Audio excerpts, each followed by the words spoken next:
आज की चाय तो बजट वाली है। बजट वाली इसलिए क्योंकि बजट आया है। वैसे बजट और चाय का कनेक्शन बड़ा पुराना है। ये कहते हैं कि बजट में जिसकी मन मांगी मुराद पूरी हो जाती है उसकी चाय मीठी हो जाती है, और जिसको बजट में कुछ नहीं मिलता उसकी चाय बदमजा हो जाती है। जैसे आज हुआ, बजट आया और बजट में इनकम टैक्स पर जैसे ही राहत की बात सामने आई तो पहले सबके चेहरे खिल गए। ऐसा लगा कि अब तो 5 लाख की इनकम तक पर सबको राहत मिल गई है। लेकिन बाद में कुछ ऐसी चीजें निकल कर सामने आई जिससे यह मालूम हुआ कि बस 5 लाख की जिनकी आमदनी है ये राहत उन्हीं को मिलेगी। मतलब चाय हाथ तो आई पर मुंह को न लगी। आम आदमी ने जो मांगा वो मिला। टैक्स छूट की सीमा 2.5 लाख से बढ़ाकर 5 लाख की गई। मोदी सरकार का यह अंतिम बजट था, लिहाजा आम नौकरी पेशा लोगों की उम्मीदें सबसे ज्यादा इसी बात पर टिकी थी कि उन्हें टैक्स में कितनी छूट मिलती है, और सरकार ने भी उनकी उम्मीदों को टूटने नहीं दिया। Individual tax payers having taxable annual income up to ₹5 lakhs will get full tax rebate.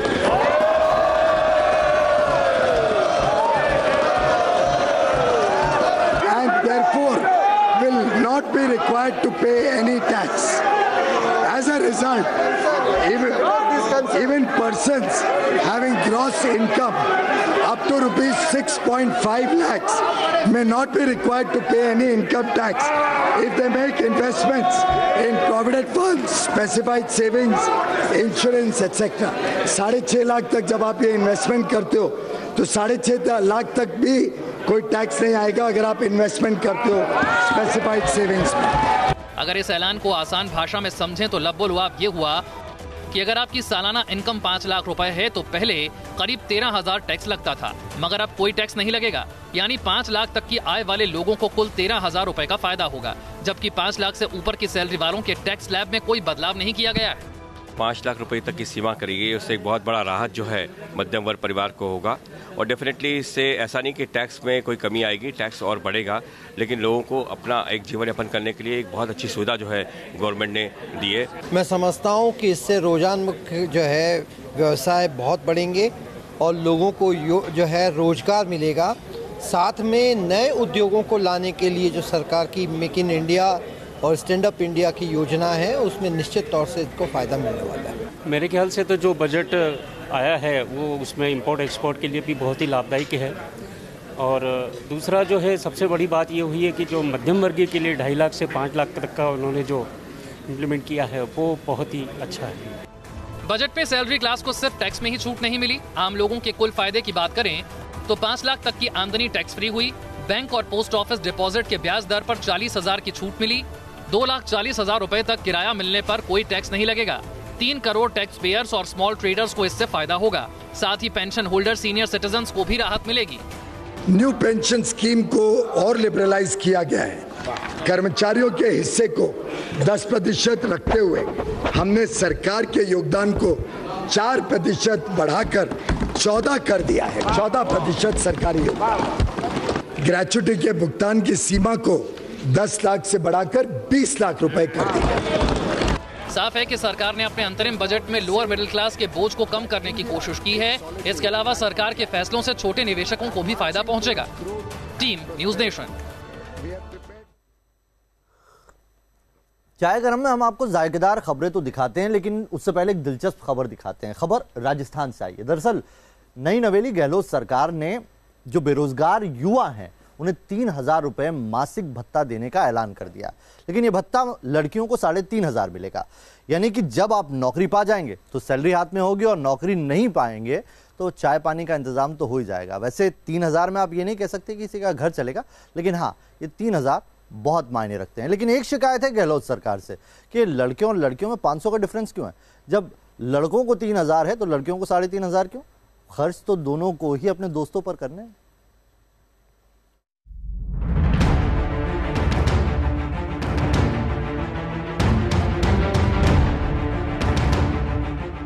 देश में चुनावी माहौल गर्म है। बेरोजगारी पर जहां कांग्रेस और दूसरे विपक्षी दल केंद्र सरकार को घेरने के लिए एड़ी चोटी का जोर लगा रहे हैं, वहीं राजस्थान में लोकसभा चुनाव से पहले कांग्रेस की गहलोत सरकार ने बेरोजगार युवकों के लिए अपना पिटारा खोल दिया है। आम चुनाव से ठीक पहले युवा वोटर्स को लुभाने के लिए कांग्रेस ने एक बड़ा दांव खेला है। अशोक गहलोत सरकार ने ऐलान किया है कि अगले महीने यानी 1 मार्च से युवाओं को हर महीने बेरोजगारी भत्ता मिलेगा। बेरोजगारी भत्ते के तहत लड़कियों को 3,500 रुपए तो लड़कों को 3,000 रुपए हर महीने बेरोजगारी भत्ता मिलेगा।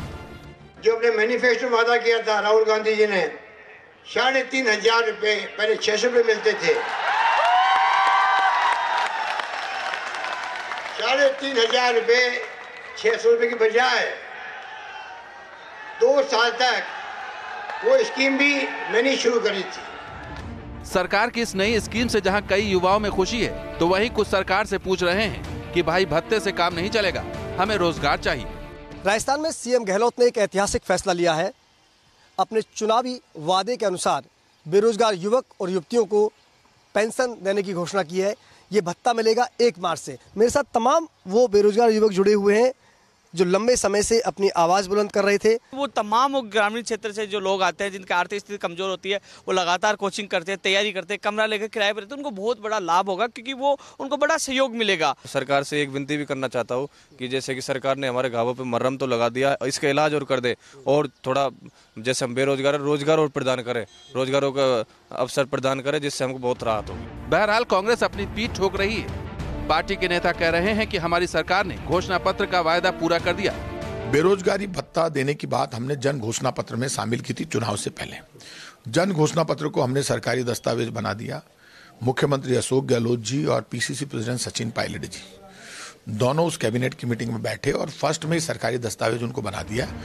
सरकार के इस फैसले पर बीजेपी ने आंखें तरेड़ ली है। बीजेपी कह रही है कि सरकार युवाओं को जॉब देने के बदले उनके हाथों में बेरोजगारी भत्ते का झुनझुना थमा रही है। पहले इन्होंने किसानों को गुमराह किया, अब युवाओं को गुमराह कर रहा है।